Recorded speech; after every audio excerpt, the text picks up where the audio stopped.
Hey, what's up guys? So in this video we will see how to set custom ringtone on any Poco phone. Now to do that, just open the settings app. Now from here, scroll down and tap on sound and vibration. Now from here, scroll down and tap on ringtone.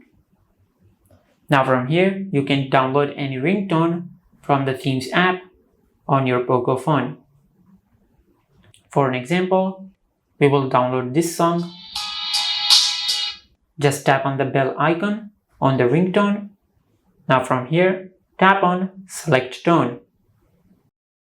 Now just wait a few seconds for the song to apply. And also you can set your favorite song as your ringtone. Now to do that, just swipe up. Now from here, tap on pre-installed ringtones. Now from here, tap on the plus icon.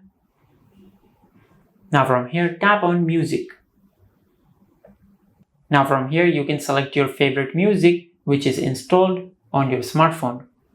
We will select this one. Now from here, tap on OK. Now go back. Now as you can see, this is how you can set custom ringtone on any Poco phone. If you found this video helpful, please like the video and subscribe to our channel and hit the bell icon to get notified when we upload a new video.